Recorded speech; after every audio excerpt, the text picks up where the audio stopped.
elle est en place. C'est la poudre. Tiens, on a découpé une femme en morceaux rue de la bienséance à 2 pas du chat. Tiens, on a découpé une femme... I am a feminist. Je vous obsède avec une constance je ne me suis pas conduit qui appelle quand même l'admiration. D'une façon conforme à ce qu'on attend d'une jeune fille d'abord et d'une femme ensuite. I'm sorry that I didn't become the world's first black classic pianist. Des femmes artistes, activistes, inspirantes, politiques, des femmes puissantes. Je crois qu'une femme qui existe dans son temps, à l'intérieur de son temps, N'a pas d'époque, elle Bienvenue marque son époque. dans la Boum. poudre. Je suis Lorraine Bastide et aujourd'hui, je reçois Myriam Leroy. Et puis Virginia Woolf, justement, puisqu'on parlait d'elle, elle disait un truc du style est considérée comme féministe toute femme qui dit la vérité à propos de sa vie. Et voilà, je crois que tout est dit. Je me rappelle bien du monde d'avant. On n'était pas si mal finalement. On avait l'impression que tout pouvait basculer, qu'on allait peut-être enfin décider de se lever et de se barrer et de leur dire « on vous emmerde ». On était en plein dans cette énergie le jour où j'ai rencontré Myriam Leroy à Bruxelles pour le Bruxelles Podcast Festival. C'était le 29 février, le lendemain de la cérémonie des Césars. Vous savez, celle où... Le César de la meilleure réalisation est attribué à... Roman Polanski pour J'accuse. Il confirme son statut de recordman de la catégorie avec 5 Césars. C'était le lendemain, et donc on avait une drôle de gueule de bois, mais l'envie d'en découdre et la rage au cœur. Je vous propose de replonger comme un voyage dans le temps vers ce moment précis, de nous imaginer toutes les deux sur la scène de la grande salle de l'atelier 210 à Bruxelles, face à un public belge plein de bienveillance, et de rêver à un après où l'on retrouverait un peu cette énergie-là. Ah, une toute petite dernière chose, beaucoup de militantes belges m'ont écrit après cette rencontre pour me dire que le féminisme était plus vibrant en Belgique que mon invité ne semble le décrire dans l'interview. Il faut leur rendre justice, c'est vrai. Nous allons donc accompagner cet épisode d'une sélection de collectifs, podcasts et associations féministes belges à suivre pour poursuivre la réflexion. Avec Myriam Leroy, on a parlé d'adolescence, d'écriture et de harcèlement. Eh ben, bonjour Bruxelles, bonjour le Bruxelles Podcast Festival, bonjour Myriam Leroy. Bonjour. Je suis super contente d'être là, c'est vraiment chouette. Tout le monde est bien installé, tout le monde est bien, on n'attend pas des gens, on n'a pas du retard. Ok. Bon, alors c'est parti, Myriam Leroy. Vous êtes écrivaine et journaliste, et vous me plaisez beaucoup, Myriam. Merci. Vous êtes devant un public belge, votre public qui vous connaît depuis des années, car vous avez sévi à la radio, à la télévision, dans la presse belge. Vous avez connu votre petit succès, on peut le dire. Vous avez aussi écrit pas mal de pièces de théâtre, qui ont elles aussi eu du succès. Vous avez remporté d'ailleurs le prix de la critique en 2017, de la meilleure autrice pour Cherche l'amour. Et votre sens de la répartie fait de vous une chouchoute des médias. J'ai bien vu que vous avez fait beaucoup d'interviews, de podcasts en Belgique. La Belgique vous adore. À mon avis, les gens en ont marre de moi. Alors moi, je vous ai découverte sur le tard avec un livre, Les yeux rouges, qui est sorti il y a un peu moins d'1 an, que j'ai lu et qui m'a donné immédiatement envie de vous rencontrer parce que c'est un livre important. C'est un livre féministe. Et du coup, j'ai lu votre premier roman, celui que vous aviez publié avant, il y a deux ans, je pense. Vous avez pas mal enchaîné, mine de rien. Et j'ai aimé tout pareil. Du coup, j'ai farfouillé sur vous. J'ai lu vos interviews, j'ai stocké votre compte Instagram. D'ailleurs, merci pour l'ajout. Et ce que j'ai vu m'a beaucoup plu.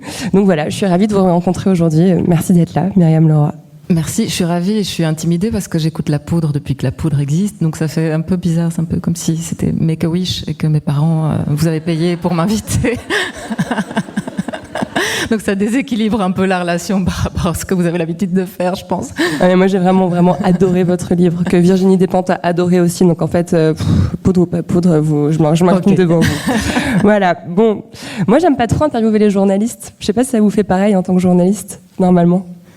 Interviewer les journalistes, j'en interviewe assez peu en fait. C'est vrai, c'est un exercice particulier. Par contre, être interviewé, moi, c'est toujours un peu bizarre.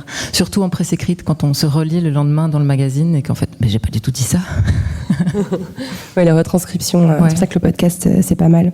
Et vous produisez un discours très critique sur la presse et sur les médias. Récemment, vous avez fait un billet magnifique en référence au livre de Vanessa Springora, Le consentement.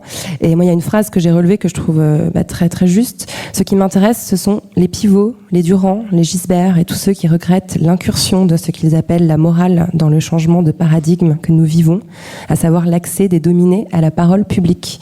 C'est vraiment une parole de critique de médias. Vous critiquez le discours dominant dans les médias, notamment les médias français ici. C'est quelque chose qui est facile à faire quand on est journaliste. Est-ce qu'il ne faut pas prendre un pas en sortir pour pouvoir produire ce discours-là? Mais j'ai encore ma carte de presse et je me ressens encore journaliste, mais je fais plus tellement de journalisme en fait. C'est plus tellement ce qui paye mes factures. Je suis vraiment fort passée du côté de l'écriture de fiction. Et je pense que mon discours critique sur la presse, en fait, il est venu du fait qu'un jour on a commencé à écrire sur moi et sur une sale affaire en fait qui me concernait. Et c'est là que je me suis rendu compte de choses aussi que je faisais en tant que journaliste, d'automatismes que je pouvais avoir qui n'étaient pas très respectueux des personnes. Et je pense que c'est là que j'ai vraiment vu ce que c'était être journaliste et quelle était la responsabilité qu'on avait en tant que journaliste. Et peut-être que j'ai commencé à faire un pas de côté par rapport à ce métier parce que j'adore le métier, mais la manière dont on est autorisé à le pratiquer aujourd'hui, dans la conjoncture économique notamment qui est la nôtre, ça devient très très compliqué à faire. Oui, il a fallu faire un pas carrément en dehors pour arriver à le voir. Quand on a le nez dedans, on ne s'en rend pas forcément compte. Non, pas du tout. Quand on gagne sa vie en écrivant des choses vite, on ne s'en rend pas tellement compte. Bon, alors vous venez de refaire ce que j'allais vous dire que vous faites. C'est-à-dire qu'au lieu de dire que vous êtes écrivaine, vous dites « j'écris des trucs ». Je suis écrivante, je gagne ma vie en écrivant des trucs. Donc vous n'arrivez toujours pas à dire « je suis écrivaine ». Mais je crois que je suis vraiment autrice.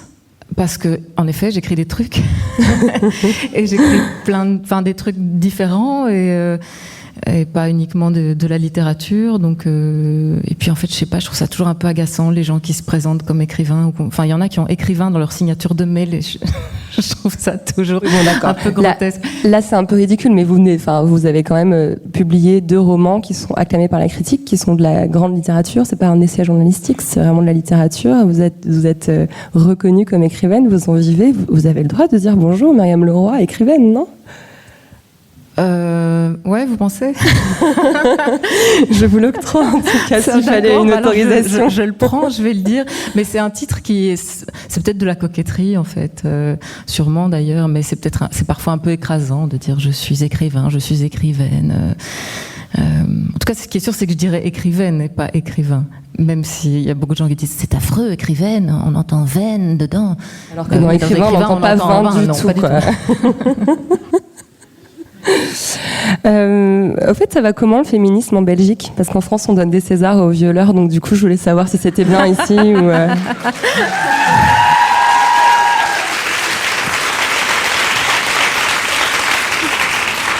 Oui, c'est la gueule de bois ce matin.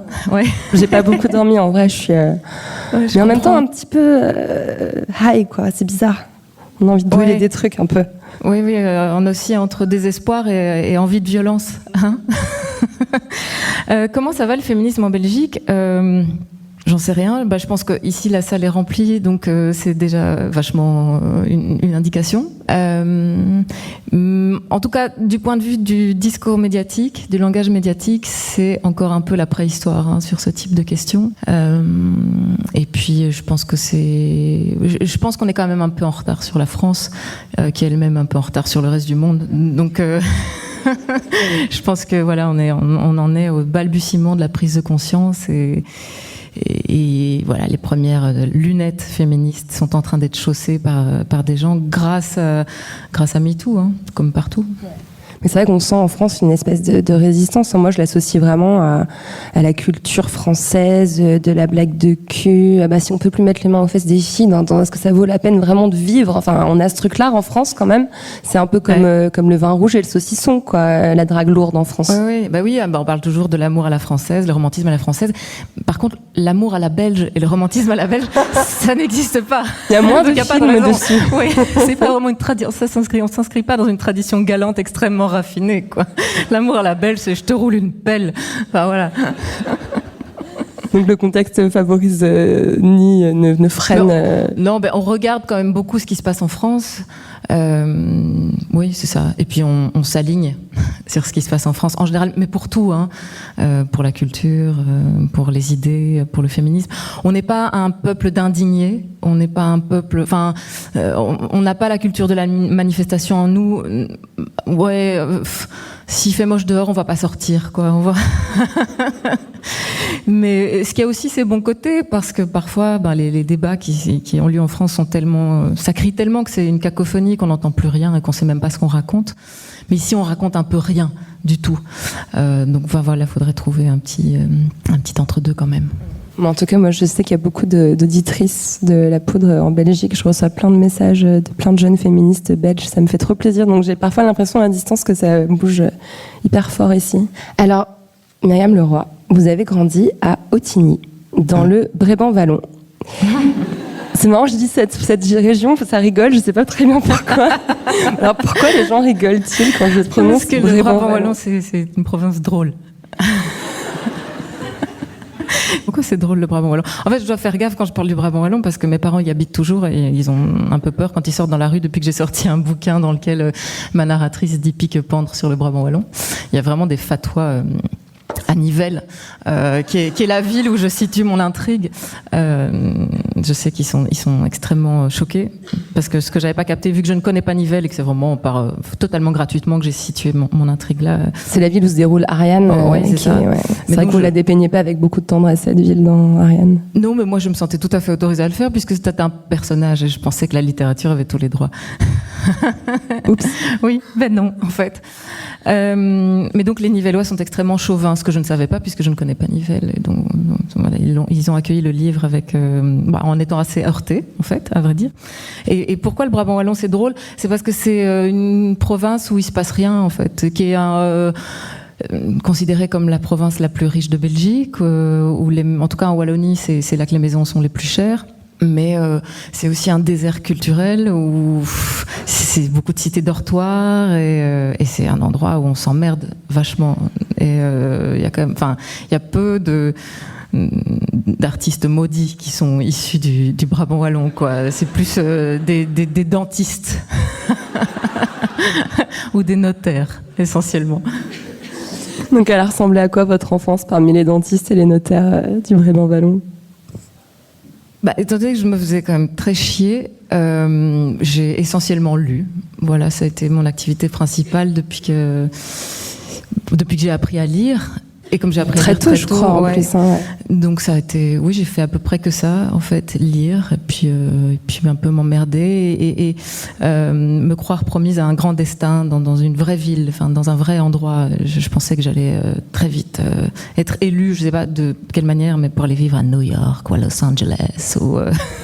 Ça, c'était les séries américaines peut-être un peu. Oui, non à mon avis c'est ça. Ça devait être un excès de consommation de Beverly Hills. Et ouais, c'est ça. C'était beaucoup d'ennui. Et puis, mais bon, l'ennui c'est bien aussi, quoi. C'est quand même un bon fertilisant pour la créativité et pour la rêverie. On vous parlait comment quand vous étiez petite ? Comment on parlait ? On parlait pas vraiment. À vrai dire, oui, je viens d'un milieu et d'une époque où les enfants étaient pas tellement des personnes, quoi. C'était des enfants et ils n'avaient pas le droit de contredire les adultes. Alors c'est très sévère de dire qu'on me parlait pas vraiment, mais ouais, j'ai l'impression qu'on ne m'entendait pas vraiment, que les adultes ne m'entendaient pas vraiment, m'écoutaient pas vraiment. Et c'est aussi peut-être pas plus mal d'avoir eu l'impression d'avoir eu beaucoup d'entraves à mon expression, de ne pas avoir été très écoutée, parce que il me semble qu'alors j'ai porté des choses en moi très longtemps à dire, et elles ont beaucoup fermenté, et puis un jour elles sont sorties et elles sont devenues un livre. Peut-être que si on m'avait écouté, que j'étais dans une famille très démocratique, où je pouvais négocier tout ce que je réclamais, j'aurais jamais rien écrit. Vous seriez parti à Los Angeles et puis pouf. Ouais. Alors j'ai lu qu'enfant vous aviez fait une fixette sur La Petite Sirène quand vous aviez 7 ou 8 ans, j'ai fait la même. Et je l'ai revue récemment. Ça a mal vieilli. Avec mes enfants. Donc en fait, j'ai passé le film, c'est un enfer. Alors dire ça, c'est très sexiste. Alors là, vous voyez, c'est pas possible. Enfin, ce film est un enfer. Est-ce que vous l'avez revu ? Parce qu'en fait, quand on réfléchit au pitch, c'est extraordinaire. C'est-à-dire que la fille doit plus parler. Oui. Et on ne peut plus marcher pour avoir le droit d'aimer ce prince qui doit l'aimer sans qu'elle parle. Tout à fait. Et il y a cette fameuse chanson d'Ursula qui dit en plus, un gentleman a horreur de la conversation, les hommes ont horreur de la conversation, un gentleman fait tout pour l'éviter. Et je pense qu'à 7 ans, quand j'ai vu ce film, sans évidemment aucune distance critique féministe, je l'ai simplement intégré. Et que je suis devenue alors une reine de glace, un peu hiératique, et je me disais que la valeur d'une fille venait de son mystère, de sa pudeur, et je pense que depuis, il y a vraiment un long travail qui a dû être fait pour me défaire de ce que j'avais intégré si jeune. Et donc évidemment, j'ai adoré ce dessin animé quand j'étais petite. J'avais l'impression qu'Ariel c'était moi, sauf que moi j'étais promise à un destin de sirène. Enfin, c'était l'inverse d'elle, quoi. Je pensais que le peuple de la mer allait venir me chercher. Mais ouais, je pense que ça m'a bien pourri l'esprit, quoi. La petite sirène et les romans d'Alexandre Jardin que je lisais quand j'étais ado et qui ont complètement façonné mon univers romantique. Mais quel drame pour les femmes. Ouais, tout à fait. Et le zèbre aussi. Oh là là, terrible.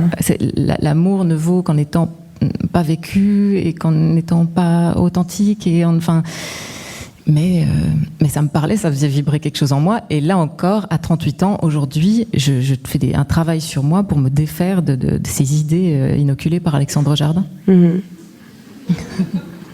Mais ça m'amène exactement à l'endroit où je voulais qu'on aille, parce que je voudrais qu'on parle à un moment d'adolescence. Donc on a grandi dans les années 80, et voilà 90 pour l'adolescence toutes les deux. Et donc j'ai lu Ariane et je sais que c'est du vrai, hein, la toile de fond que vous dépeignez correspond à votre adolescence.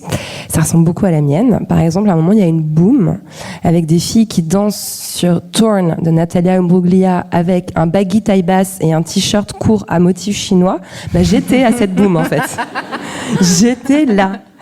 Et en fait, d'abord, qu'est-ce que vous gardez comme émotion de cette adolescence-là ? Parce qu'on est quoi ? On est en 95, 94, 13 ?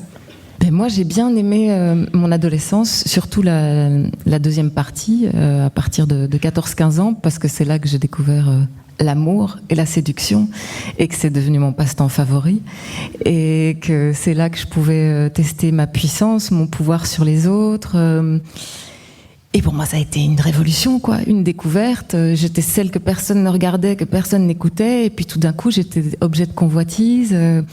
Et c'était incroyable. C'était incroyable. Alors aujourd'hui, encore une fois, quand je regarde cette période de ma vie et ce que j'ai vécu et ce que je pensais, je me dis que j'ai laissé beaucoup trop de pouvoir aux autres, puisque c'est évidemment dans leurs yeux que je me définissais, et je me construisais pas en fonction de mes envies, mais en fonction de la manière dont je jouais habilement la partie avec les mecs.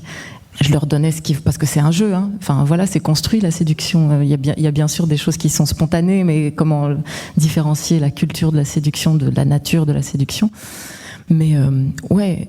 Je n'ai vécu que pour l'amour pendant bien trop longtemps, et ça laisse quand même un pouvoir de destruction beaucoup trop important dans les mains et le regard des hommes. Ouais.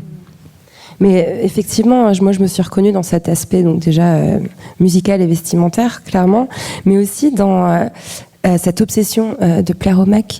Vous rappelez les conseils drague qu'on recevait dans OK Podium, et tous ces magazines que je découpais religieusement. On n'avait pas Instagram à l'époque, en fait. Vous voyez ou pas ?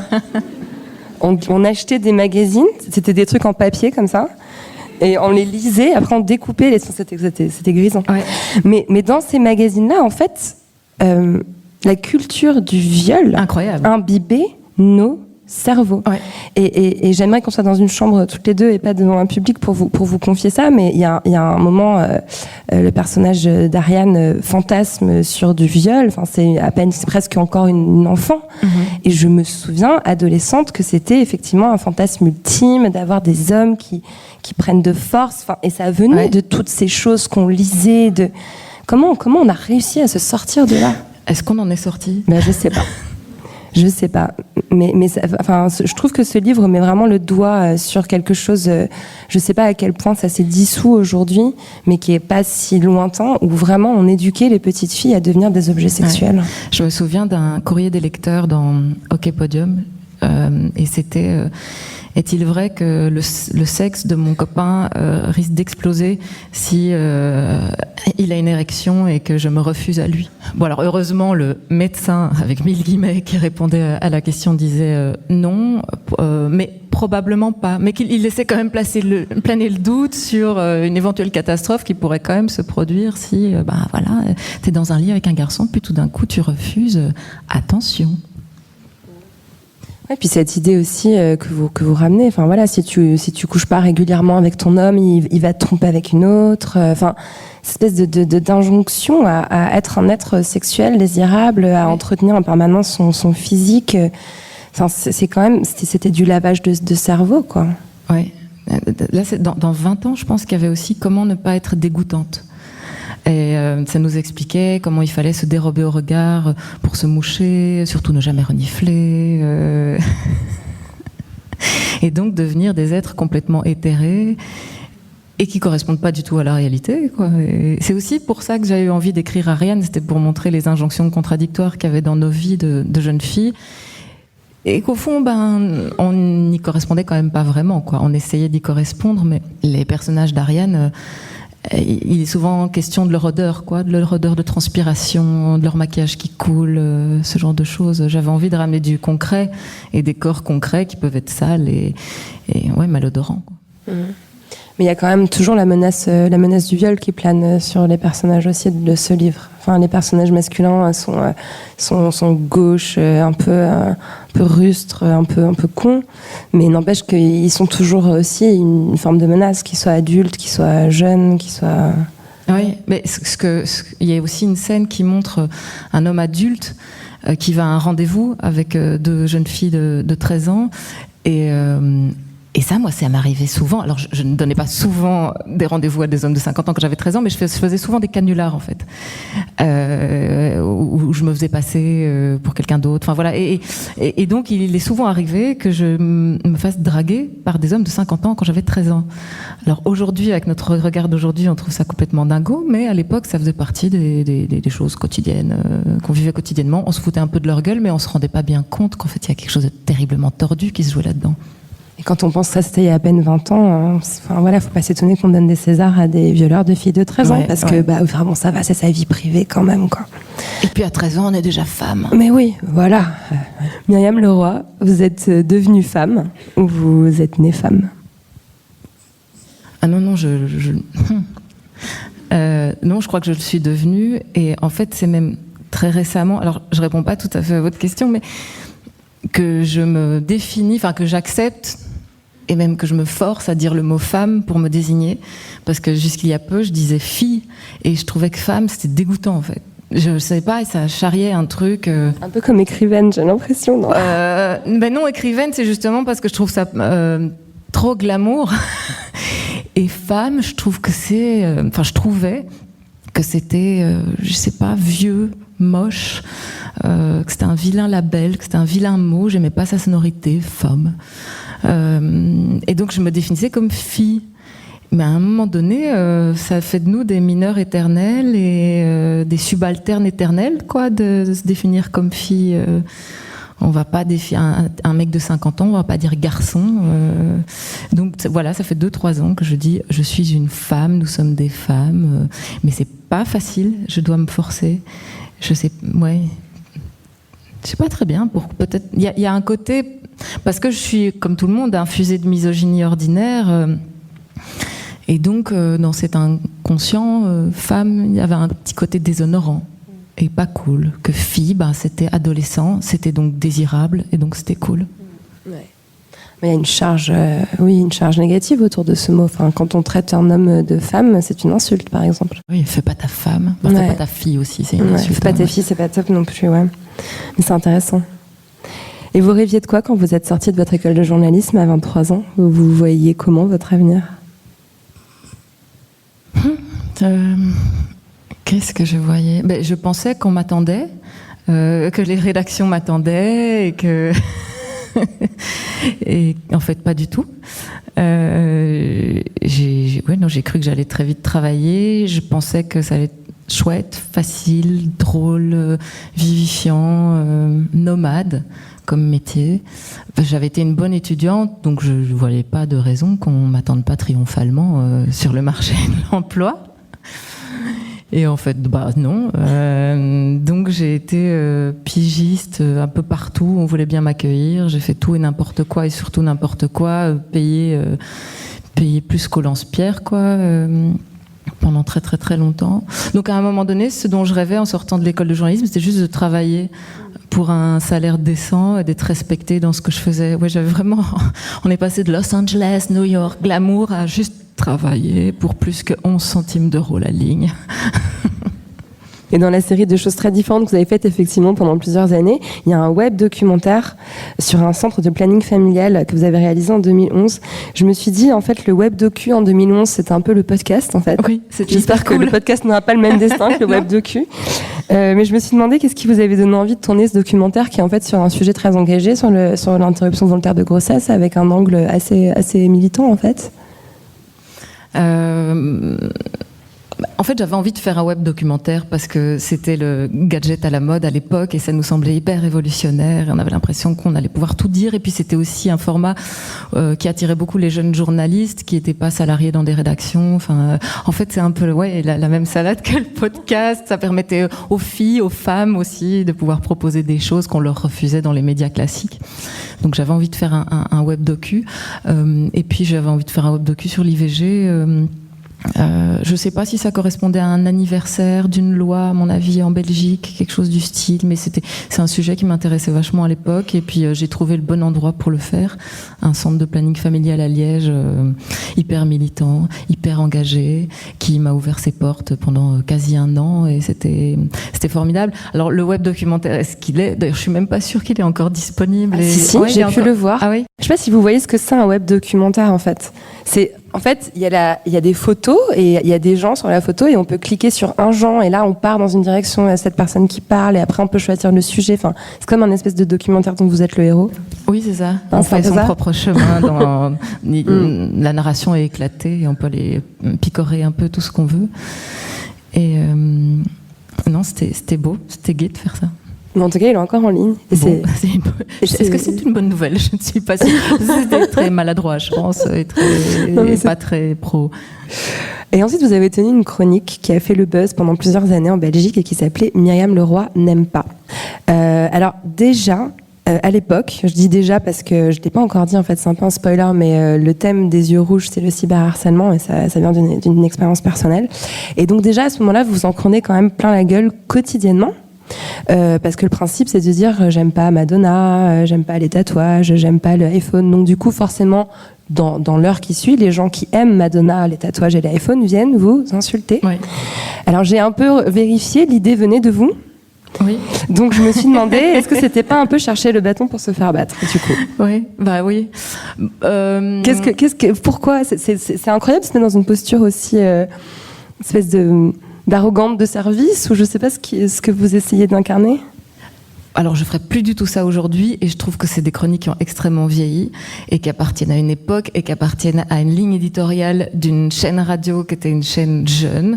Moi je les ai lus sur papier et je les ai pas trouvés si mal vieillis que ça. Je les ai pas entendus à la radio, mais parce que c'est devenu un bouquin aussi, un recueil de chroniques et ils doivent tous aller au pilon pour moi ces bouquins, ils auraient jamais dû être imprimés. Non non vraiment.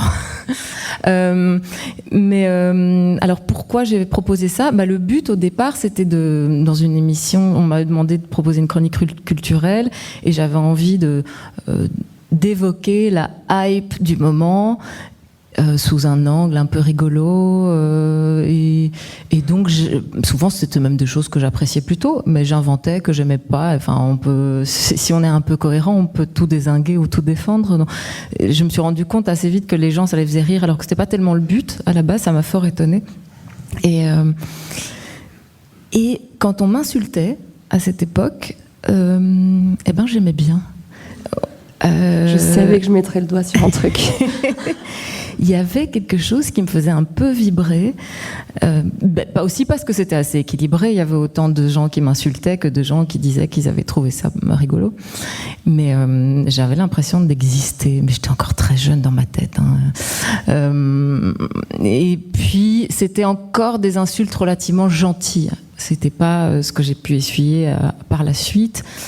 Donc il y avait un côté où je me positionne un peu au-dessus de tout le monde. Les gens qui m'insultent, c'est un peu tous des cons, ils n'ont rien compris. Enfin, il y avait ça me valorisait en fait de me faire insulter tant que c'était petit, parce que c'était encore une époque où on parlait à son public. Enfin, l'humour, parce que c'était de l'humour aussi, pouvait respecter le principe de connivence. Et donc les gens qui faisaient pas partie de la blague en fait ne venaient pas t'écouter. Et puis en fait Internet était déjà bien présent, mais les choses sont devenues beaucoup plus virales et ont circulé beaucoup plus, ce qui fait que quand tu faisais de l'humour, quelqu'un qui ne partage pas du tout les mêmes codes que toi pouvait y accéder, être heurté, être très en colère et te répondre. Mais c'est marrant en vous écoutant parler de cette espèce d'émotion que vous aviez d'exister en entendant les gens vous insulter. Ça me rappelle les passages dans Ariane où les jeunes femmes sont clairement victimes de harcèlement de rue, mais elles se sentent cool. Enfin, je sais pas s'il y a une façon de relier les deux aussi dans la manière dont on est éduqué en tant que femme à finalement pouvoir attirer l'attention d'une façon négative. Enfin, je sais pas, c'est peut-être mieux que je sais rien. Je sais pas ce que j'essaie de. Ben oui. Alors j'ai jamais évidemment réfléchi à ce lien, mais c'est vrai qu'il est pertinent parce que susciter des réactions un peu de prédation, c'est aussi être puissant peut-être. Enfin, en tout cas dans certains. Ouais, je sais pas, je réfléchis tout. J'ai l'impression que c'est n'importe quoi ce que je dis. Mais en tout cas, je pense qu'on est sociabilisé comme ça. C'est-à-dire que voilà, enfin, je pense que dans l'esprit de Catherine Deneuve et de Fanny Ardant, se faire siffler dans la rue, c'est super en fait. Bah attendez, tu vas pas te plaindre. Ça veut dire que qu'on te voit. C'est incroyable, on te voit. Te plains pas. Oui, il y a un peu de ça quand même. Moi, pendant longtemps, quand je m'étais pas fait emmerder dans la rue, et que j'étais sortie de chez moi et qu'il s'était rien passé, j'étais déprimée quoi en rentrant à la maison, parce que je me dis voilà, aujourd'hui je devais être moche, c'est fini, je suis finie.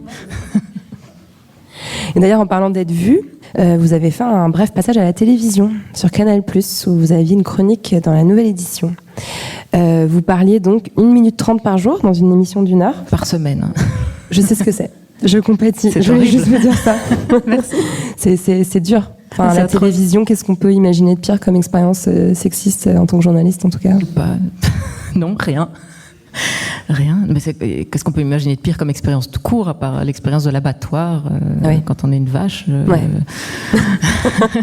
Je sais pas. Surtout pour être annoncé, sortir du noir, rentrer sur un plateau, s'asseoir, faire une chronique pendant 1 minute 32 minutes en lisant un prompteur, avec le regard aussi à l'aise qu'un chat pris dans les phares d'une voiture, espérer que les gens rient, ce qu'ils ne font pas. Et puis s'en aller piteusement et reprendre son train et puis découvrir le lendemain les insultes sur les réseaux sociaux.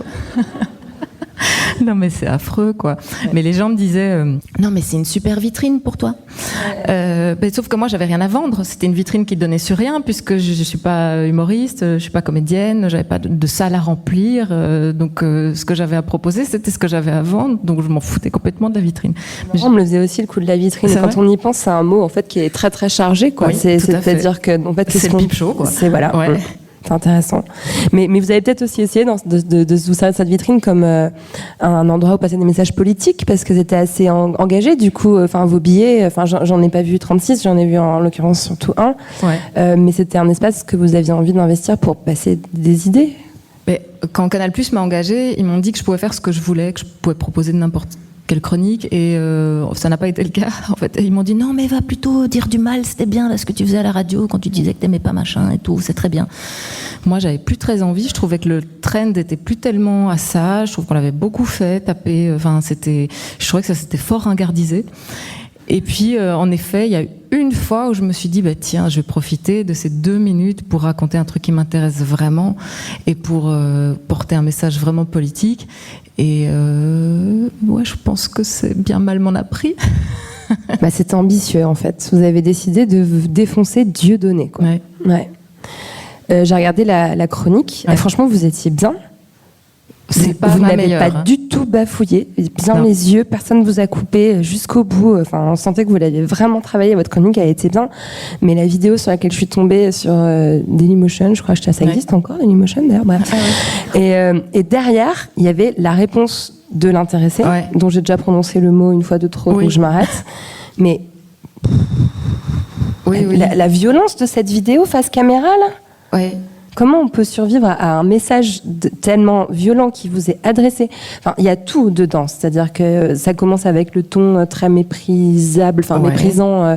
Voilà, ils m'ont envoyé la stagiaire, mais elle est nulle, fait des efforts pour faire des Si blagues, t'as besoin de parler, parle à ta coiffeuse. Voilà, ouais, fait un métier, machin. Mais la fin, c'est carrément un viol, enfin un appel au viol. Enfin voilà, on vous traite de pute. Enfin c'est. Ouais. Je sais pas, moi je suis hyper choquée. Je pense que j'aurais pas réussi à survivre à quelque chose d'une telle violence et je me demande comment vous avez, qu'est-ce que vous avez constitué à l'époque comme défense pour traverser ça et surtout le raid sur les réseaux sociaux qui a suivi, c'est-à-dire qu'à la suite de ça, vous êtes reçu des milliers et des milliers d'appels au viol parce qu'évidemment ce gars-là. Ouais.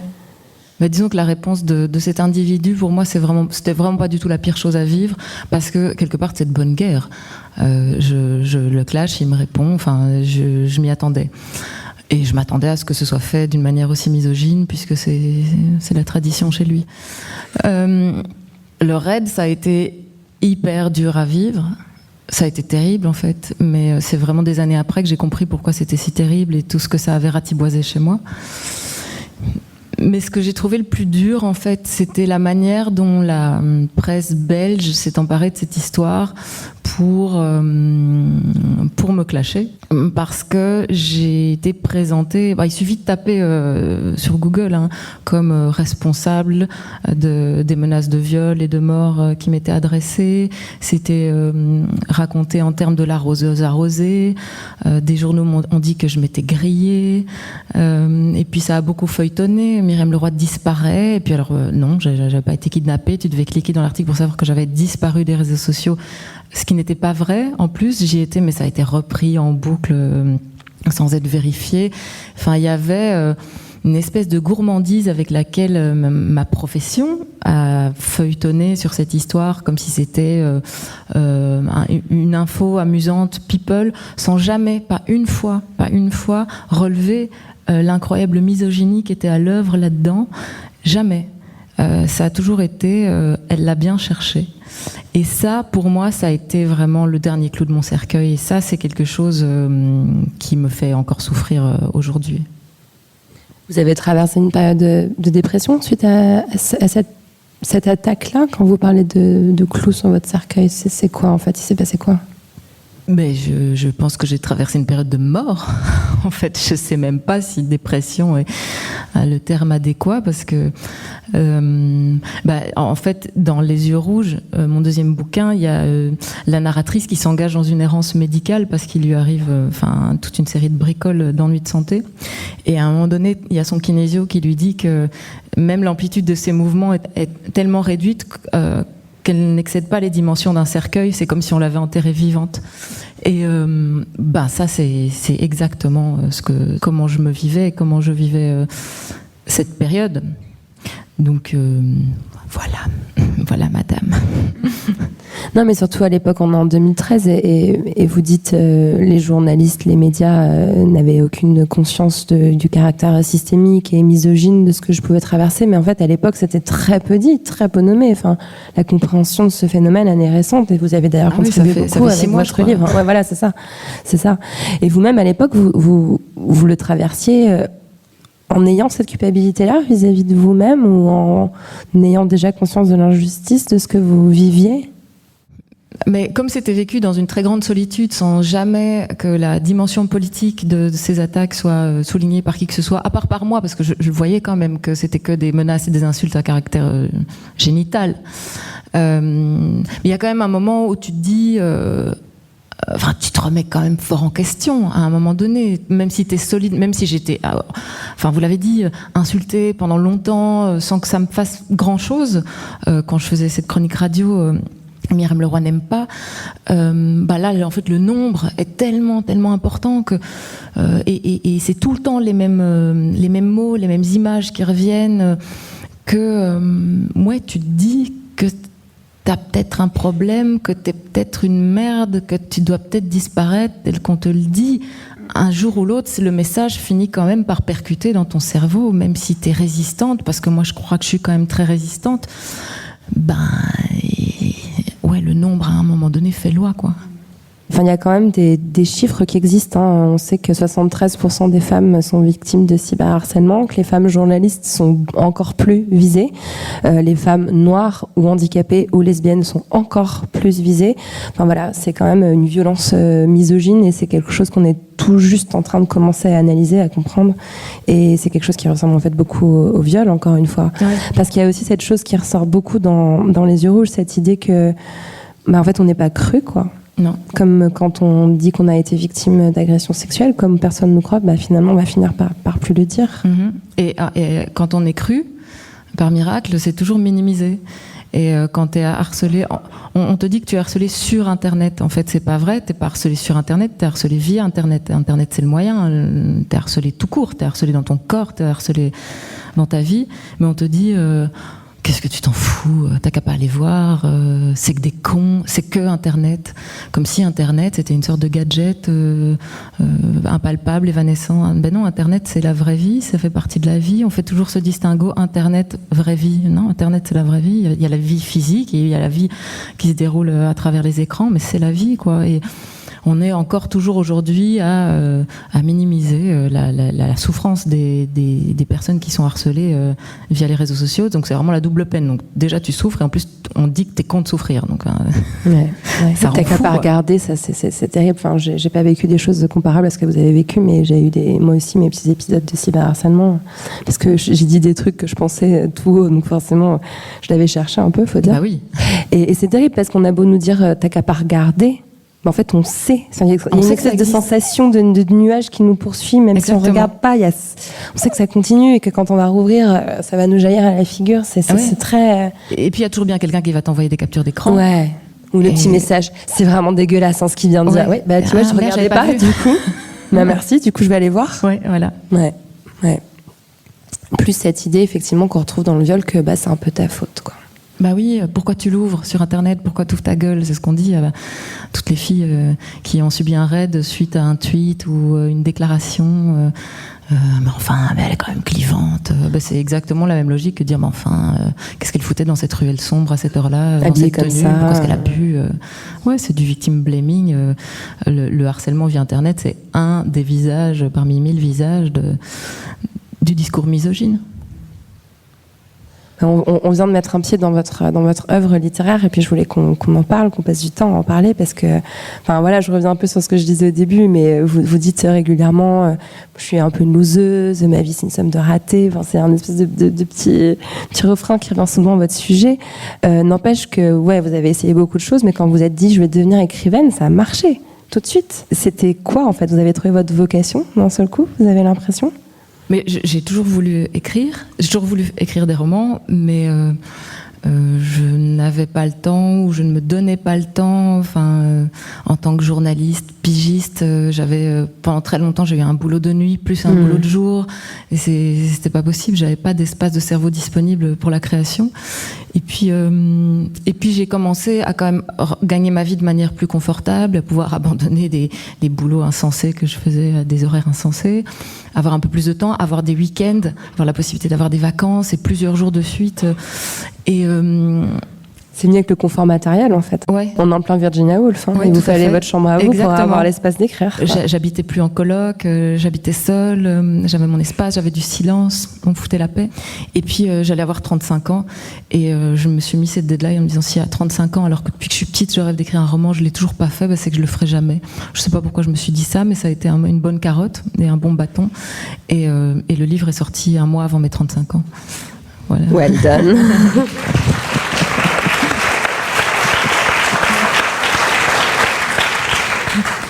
Alors vous avez choisi un style très particulier pour vous lancer en littérature, c'est l'autofiction. C'est un choix que vous revendiquez, vous définissez votre littérature comme telle. Et je trouve ça intéressant d'un point de vue féministe. Je trouve ça d'autant plus intéressant en regardant votre parcours et tout ce qu'on vient de se raconter, parce que finalement l'autofiction, c'est une façon de se dire soi-même. C'est une façon de choisir les mots qu'on utilise pour parler de soi, et je trouve que quand on a été beaucoup dite de l'extérieur, comme vous l'avez été, ça peut être une forme de... Oui, reprendre le contrôle, reprendre le pouvoir. Et puis Virginia Woolf, justement, puisqu'on parlait d'elle, je ne sais plus quelle est la phrase exacte, mais elle disait un truc du style est considérée comme féministe toute femme qui dit la vérité à propos de sa vie. Et voilà, je crois que tout est dit, ouais. Et que l'autofiction peut aussi servir à ça. Mais paradoxalement, on dit souvent que l'autofiction, c'est quelque chose de très féminin, comme si c'était donc une sorte d'occupation de bonne femme, de dame patronesse, et une manière aussi de minimiser en fait l'acte artistique à l'œuvre. Or, j'ai l'impression qu'il y a quand même beaucoup de mecs qui font de l'autofiction, si pas plus. Moi, c'est un peu un sport national chez les hommes mâles blancs hétérosexuels. Parce que moi, en me lançant dans l'autofiction, j'ai même l'impression que c'est transgressif de le faire et pas ah oui, elle raconte ses petits problèmes, c'est comme se confier à une copine. Non, c'est pas ça du tout. Après, j'ai aussi toujours eu l'impression que les femmes étaient un peu obligées de commencer. J'ai remarqué que souvent, les œuvres des femmes, les premières œuvres, les films, parlent d'elles parce qu'il y a un besoin de compensation aussi. Il y en a si peu des récits de femmes à la première personne que je crois qu'il y a vraiment une nécessité de les mettre là pour qu'ils soient là, quoi. Ouais, et dans ma démarche à moi, par rapport à mon premier roman qui raconte donc une dispute entre deux jeunes adolescentes, ça venait reparer un manque aussi en tant que lectrice de littérature qui présentait les adolescentes comme je crois qu'elles sont, parce que si tu lis des bouquins d'auteurs qui parlent de l'adolescence, c'est souvent des adolescents mâles qui sont dépeints. Et quand il y a une fille qui passe dans le champ de vision, c'est toujours une espèce de libellule éthérée, une petite fille très mystérieuse, qui fait des choses incompréhensibles, qui a un peu droit de vie et de mort sur les garçons, qui prend, qui jette, qui dispose en fait des garçons. Or, mon souvenir de mon adolescence à moi, c'était que je galérais aussi avec les mecs qui me trouvaient moche. En tout cas, dans la première partie de l'adolescence, moi, j'étais considérée comme un rebut, personne voulait de moi. Et j'étais pas cette jolie chose éthérée sur un piédestal qu'on regardait d'en bas. Et le but, c'était de dépeindre des personnages de filles adolescentes telles que je crois qu'elles existent aussi. Et sans stéréotype, parce que pour le coup, l'adolescente qui est un peu la belle, qui attire tous les regards, la lumineuse, c'est pas une blonde diaphane, c'est une fille d'origine, on pense indienne, qui a été adoptée par ses parents, qui a les cheveux noirs, qui a la peau sombre, et je trouve qu'il y a effectivement un travail de création en fait d'archétypes complètement renouvelé qui fait vraiment beaucoup de bien dans ce livre. Merci. Alors moi j'ai une petite théorie. J'aime bien avoir des petites théories. Dans ce livre, en fait, vous l'avez dit, c'est une amitié toxique entre deux adolescentes. Mais moi je l'ai aussi vu comme une sorte de vie d'Adèle qui, au lieu de tourner à l'histoire d'amour, tourne au drame. D'ailleurs, dans ce livre, les adolescentes emploient de façon récurrente le mot gouine ou le mot lesbienne comme une sorte d'insulte suprême, alors qu'en réalité il y a énormément de sensualité, il y a énormément d'amour, de passion entre elles. Et je me suis demandé si en filigrane dans ce bouquin il n'y avait pas en fait le récit de la contrainte à l'hétérosexualité. Ah ouais. Peut-être inconsciemment, je ne sais pas. Ouais, c'est vrai. Je sais pas, il y a clairement du désir entre elles, non ? Ouais. Mais je sais pas si c'est ce que toutes les jeunes filles vivent. Ces amitiés amoureuses tellement intenses, moi c'est ce que j'ai vécu et on sait pas très bien ce que c'est, est-ce qu'il y a du désir, c'est pas sûr, mais c'est vrai qu'il y a de la sensualité, il y a une proximité incroyable, et puis c'était l'époque avant les réseaux sociaux, donc quand on se parlait c'était du corps à corps, c'était quasi du peau à peau, et c'est vrai que parallèlement à ça, Gwyn était une insulte, elle s'insulte beaucoup, mais s'insulter c'est entre elles se traitent de salope, de pute, c'est une marque d'affection. Et c'est aussi pas mal de lecteurs m'ont dit c'est très vulgaire quand même, tous ces mots crus, toutes ces insultes, toutes ces invectives qu'elles s'envoient, ça correspond à rien de la réalité. Mais je pense que c'est assez générationnel parce que ça correspond très fort à ma réalité. Moi, encore aujourd'hui, avec mes copines, ça va salope, ça va catin, ça va pupute, et c'est que de l'amour. Et j'ai lu un papier dans Le Monde qui expliquait justement que les filles qui ont grandi dans les années 90, 90 s'insultaient beaucoup et utilisaient beaucoup de mots crus et de mots vulgaires parce que c'était une manière de se réapproprier un lexique considéré comme masculin et donc de prendre le pouvoir aussi là-dessus. Comme un charretier, même mes gosses m'engueulent. Maman, mais t'arrêtes de dire des gros mots un peu, je les choque. Oui. C'est générationnel en fait. Apparemment, parce que les générations d'avant fait pas ça et celles d'après non plus, parce qu'elle en a peut-être pas besoin. Mais nous, on le fait beaucoup. On est très vulgaires entre nous. Mais à la fin, je persiste quand même sur mon histoire. À la fin, quand elle dépasse l'amitié, quand la rupture est consommée et qu'elle la hait, la seule insulte qui reste, c'est lesbienne. Elle écrit dans son journal intime. Ouais, c'est une sale lesbienne. C'est une sale lesbienne. Et je sais pas. Enfin, j'ai peut-être trop écouté des pentes sur cette histoire qu'en fait, finalement, les femmes pourraient tout à fait se laisser porter par l'amitié tendre qui les porte parfois vers leurs amis plutôt que de s'obstiner à trouver un mec qui va de toute manière leur rendre la vie impossible ou les violer. Pardon. Et je me suis dit que peut-être que dans ce roman-là, il y avait le récit de ça, mais pas forcément conscient. Mais en tout cas, moi, ça m'a aussi permis d'avoir une relecture même de mes amitiés adolescentes, quoi. Ouais, mais elle dit sale lesbienne, comme je l'ai sans doute dit aussi à 12-13 ans, parce qu'elle a peur d'être lesbienne. Donc dire sale lesbienne, c'est une manière de mettre une distance parce que, mon Dieu, déjà que t'es une fille, mais en plus, si t'es lesbienne dans la société dans laquelle on vit, non, ça pouvait être perçu comme un saut d'infamie. Donc insulter quelqu'un de sale lesbienne, c'était une manière de se mettre au-dessus, quoi. Non, ça ne passera pas par moi. Dans Les Yeux rouges, moi, ce qui m'a touchée, c'est la technique narrative. C'est-à-dire que tout est au discours rapporté. L'héroïne ne dit jamais « je ». Et c'est en fait, elle est complètement dite. Et je trouve que c'est vraiment un choix intéressant parce qu'au final, il reste plus rien de son intériorité. Elle est complètement vidée de sa propre personnalité, de sa propre identité.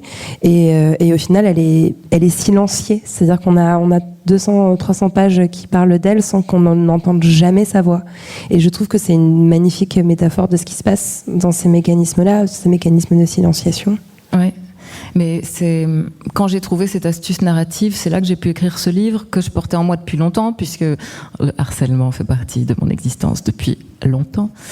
Et comme ça a toujours été minimisé, et comme j'avais jamais entendu un discours qui me semblait pertinent sur la question, je m'étais dit que c'était à moi d'écrire quelque chose là-dessus un jour ou l'autre.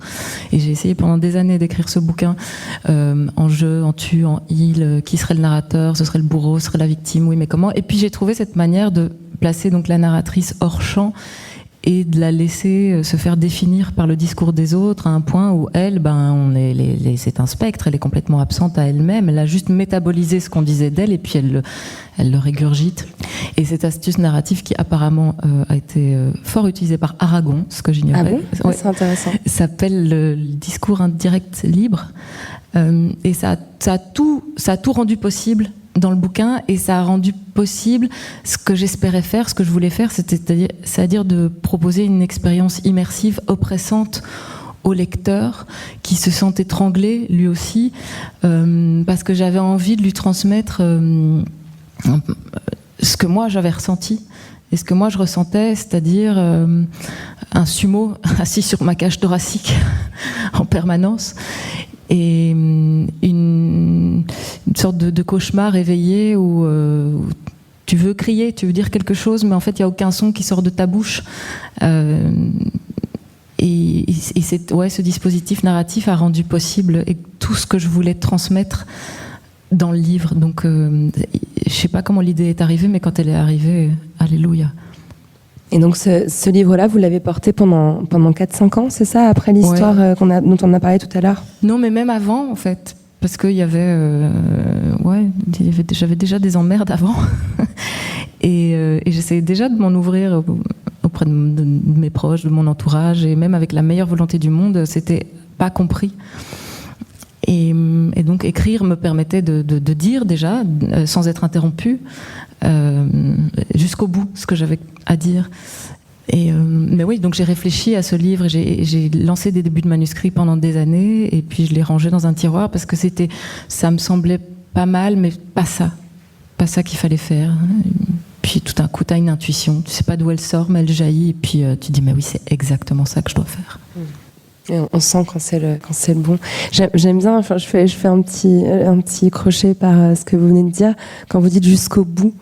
J'adore parce que les fins de vos livres, à chaque fois, enfin, dans Ariane et dans Les Yeux Rouges, on sent que vous mettez jusqu'à la dernière goutte de ce qu'il y a. Enfin, parfois, il y a à chaque fois 5-10 pages qui sont un peu différentes du reste du texte, mais comme si vous étiez en train d'essorer. Oui. Mais je trouve ça génial, je trouve ça puissant parce que je vous sens derrière, en fait. Je sens l'écrivaine derrière quand je vois ces pages-là. Oui, j'arrête d'écrire quand j'ai plus rien à dire, mais c'est vrai que je presse jusqu'à la dernière goutte. Ouais. Et puis j'aime bien, en tant que lectrice, j'aime pas trop les fins flottantes, les fins où tu te dis « Ah merde, il n'y a plus rien derrière, quoi ». J'aime bien quand les fins, c'est boum. Ouais. Non mais c'est vrai, ça marche très bien. Il y a aussi dans cet effet de discours indirect, libre. Ouais. Merci de m'avoir donné le nom de ma figure de style. Un effet aussi de profusion de voix. On est aussi dans un phénomène de mansplaining permanent, c'est-à-dire que cette héroïne est perpétuellement conseillée par des personnes, son petit ami, son médecin, son collègue, son patron. C'était le sentiment que vous aviez aussi quand vous le viviez à l'époque, ou vous l'avez caricaturé, j'imagine, aussi un peu dans le livre. Sur certains points, j'ai mis le curseur un peu plus haut, mais oui, tout à fait. On te dit ce que tu dois faire, on te dit ce que tu es, on te définit, on te dit comment tu dois ressentir les choses.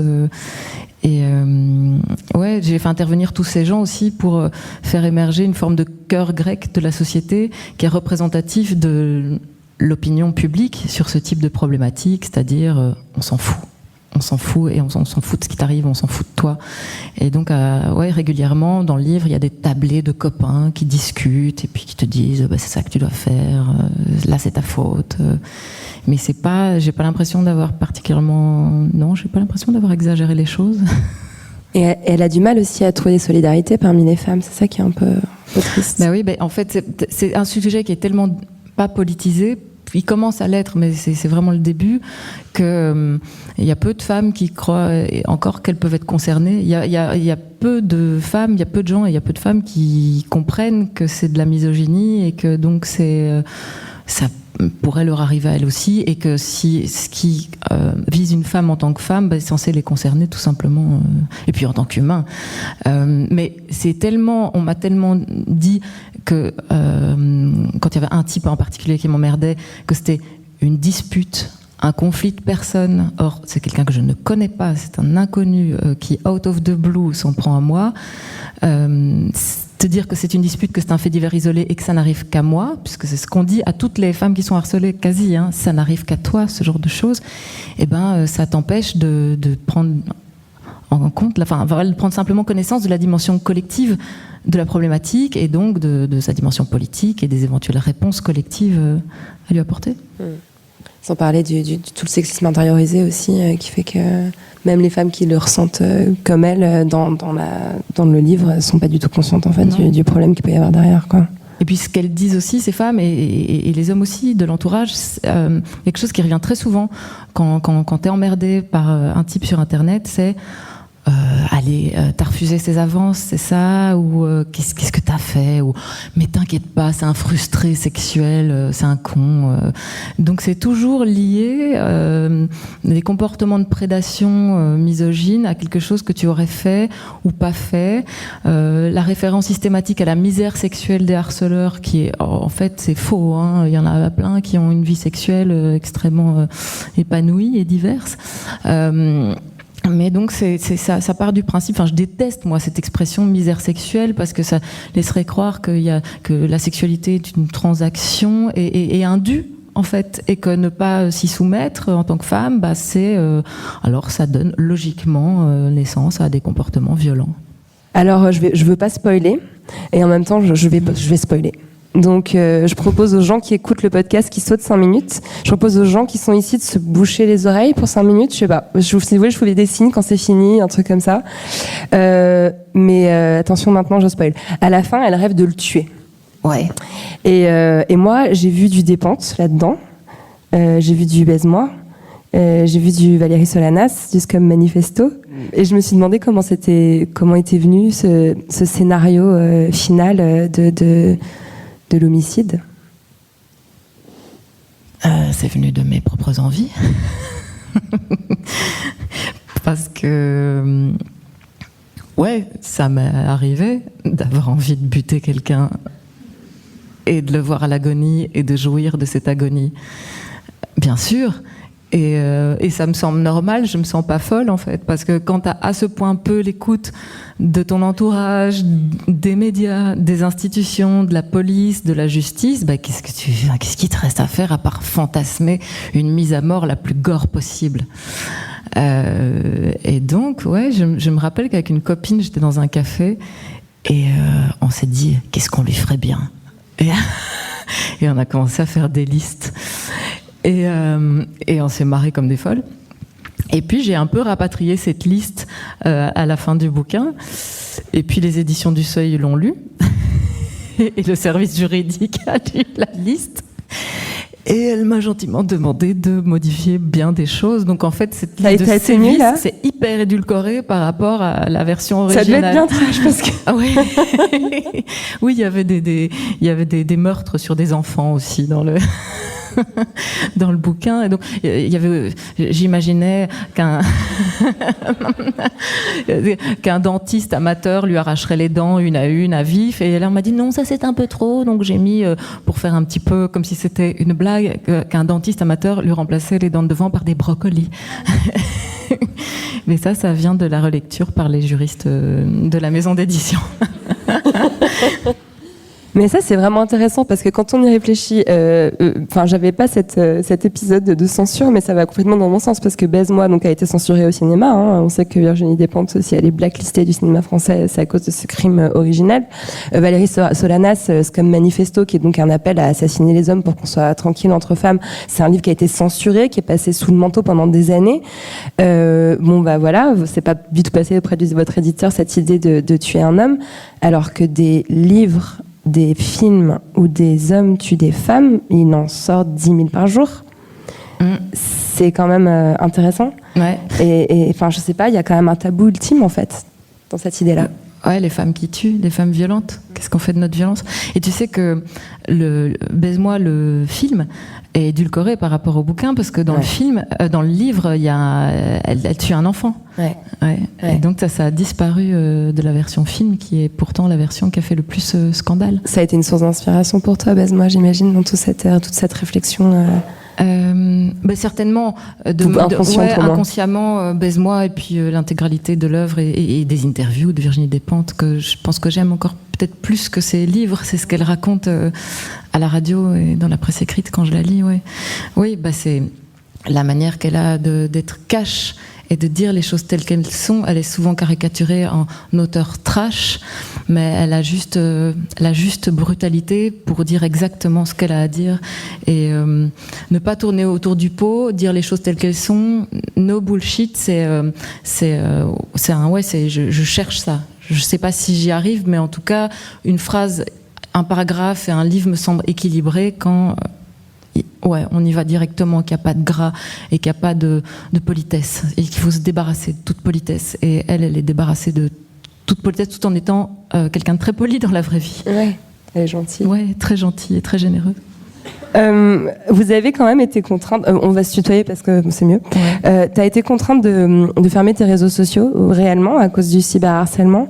Non, alors quand on dit partout que t'es plus sur Twitter et Facebook parce que, tu l'as fait quand même, tu t'en es éloignée. Oui, ça fait 1 an, mais j'y ai pas été contrainte. Disons qu'à un moment donné, j'ai vu que ça me bouffait un temps de cerveau disponible absolument indécent, et que, en fait, je me suis dit, si ces gens, jamais je m'assierai à leur table, jamais je laisserai dérouler leur discours misogyne. Pourquoi est-ce que je m'inflige ça ? Pourquoi est-ce que je vais voir ça sur les réseaux sociaux ? Pourquoi je m'inflige un contact permanent avec des discours de haine, mais même pas nécessairement de haine, un petit mansplaining ordinaire. Et puis j'ai débranché la prise. Et c'était pas suite à un épisode de harcèlement, c'était suite à... qu'est-ce que je fous là en fait? Est-ce que je suis pas en train de totalement perdre mon temps? Et la qualité de vie qu'on attrape quand on quitte Facebook et Twitter, c'est dingue. Je sais. Le temps qu'on a d'un seul coup devant nous. Bon, il y a Instagram qui est quand même bien chronophage aussi, mais... Oui, mais moins, je trouve. Il y a moins de choses. Parce que moi, j'ai une curiosité morbide. Je vais lire les trucs qui me heurtent. Je vais lire les fachos, les trucs dégueulasses. J'y vais. Je lis les commentaires sous les articles de presse en ligne. Je ne sais pas pourquoi, pour voir dans quel monde je vis, pour voir d'où vient la menace, pour voir qui est l'ennemi, pour mieux le connaître et peut-être pouvoir riposter un jour, me préparer en fait à la bagarre. Mais ça maintenant je fais plus trop. Et donc même mon regard sur le monde a changé, quoi. J'ai plus d'a priori positif sur les gens. J'ai plus envie de faire des connaissances. Je suis plus curieuse. C'est bien en fait. C'est un geste qui sauve. Même si en tant que journaliste, ça représente aussi un sacrifice. C'est aussi perdre une certaine forme d'influence, de pouvoir à ma main. Ah bah oui, c'est surtout Twitter. C'est pas. C'est un renoncement parce que tu renonces à une large surface d'expression et tu renonces à une partie de l'espace public. Et c'est quand même con, quoi. Il y a énormément de nanas qui disparaissent de cet espace public-là, et donc ça fait plusieurs voix féminines, et souvent des voix féministes qui s'éteignent les unes après les autres, et alors qu'on croyait qu'Internet allait tellement démocratiser la parole, on voit que non. Il y a quand même un backlash et un retour en arrière, et ceux qui hurlent, ceux qui prennent tout l'espace, c'est les mecs. On entend que... Il nous reste plus beaucoup de temps, mais j'avais envie qu'on puisse échanger au moins un petit peu, même si c'est un sujet assez lourd, sur votre prochaine pièce de théâtre qui s'appelle ADN. J'ai cru lire sur votre compte Instagram que c'était né d'une découverte concernant votre propre conception. Ouais. Pardon de vous amener résumez-moi en 3 minutes ce que ça fait. Non, mais je commence à en parler, à faire des interviews là-dessus, donc voilà. Alors il y a 2 ans et demi, mes parents m'ont annoncé que mon père n'était pas mon père et que j'étais le fruit d'un don de sperme anonyme. Alors qu'est-ce qu'on fait avec une nouvelle pareille en fait? Tout tard comme ça. À plus de 35 ans. C'est quand même bizarre. Tu dois relire un peu tout ton passé à la lumière d'une information que tu possédais pas. Il y a un peu tout qui change et en même temps rien qui change, et c'est très perturbant. C'est pas une tragédie, mais c'est pas non plus quelque chose de particulièrement rigolo. Enfin, c'est très bizarre. Et étant particulièrement désorientée par cette annonce, surtout qu'en fait, une fois qu'on te l'annonce que tu es le fruit d'un don de gamètes anonyme, il y a donc un premier secret qui est levé, mais il y en a un deuxième qui est pour toujours celui-là, c'est-à-dire que tu ne sauras jamais en fait qui est cette personne, même si tu veux le savoir. Ces informations que les médecins détiennent, ils sont pas autorisés à te les donner. Et alors j'ai pris mon petit bâton de pèlerin et j'ai été rencontrer des tas d'enfants de donneurs pour qu'ils me racontent leur histoire, et ça pour me permettre, pensais-je, de combler les blancs de la mienne. Et en les rencontrant, je me suis rendu compte qu'ils avaient tous des vies plus incroyables les unes que les autres, des histoires folles, parfois très révoltantes, parfois très belles, parfois extrêmement modernes. Et chaque témoignage valait un film, chaque témoignage valait une pièce de théâtre, c'était dingue.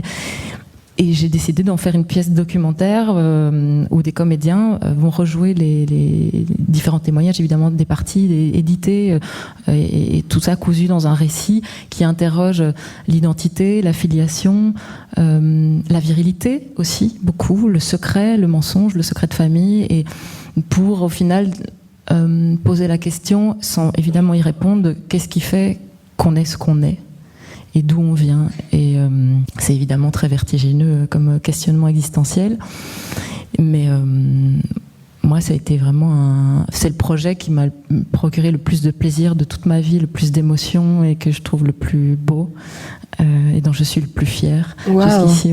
Bravo, c'est extraordinaire alors d'avoir réussi à le... Merci, mais ça me donne toujours pas de réponse et je sais toujours pas d'où je viens, voilà. Mais la vie devient une sorte de science-fiction quand même quand tu apprends ce genre de trucs. Et C'est un côté passionnant quand même. C'est pas que de la perturbation, c'est aussi un champ d'investigation mentale complètement génial qui s'ouvre. Mais c'est aussi un questionnement très intéressant qui est posé là et qui en fait est très tabou, même chez les plus progressistes. En ce moment, il y a une personne qui se positionne beaucoup là-dessus, c'est Amandine Gay, qui travaille sur l'adoption.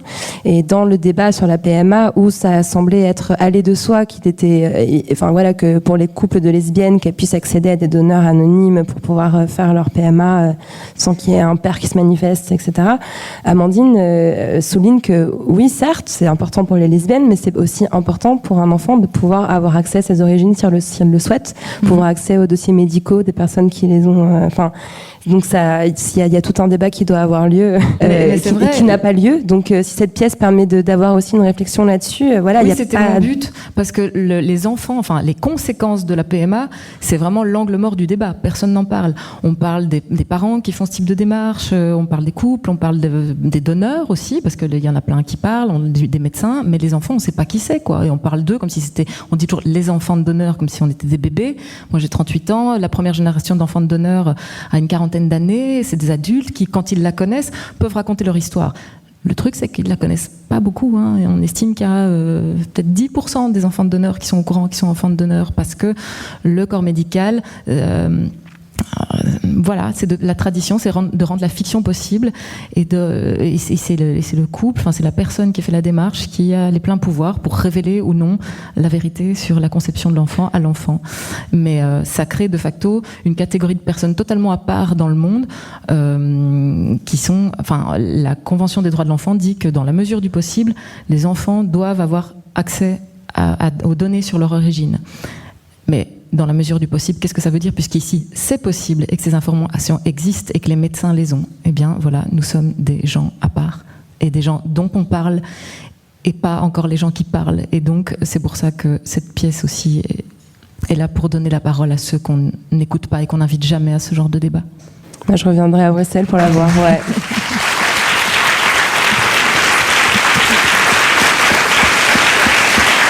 Myriam Leroy, ça évoque quoi pour vous, la poudre? Ça évoque le feu, un coup de feu qui claque. Ça évoque la violence. Merci beaucoup, Myriam Leroy. Merci beaucoup.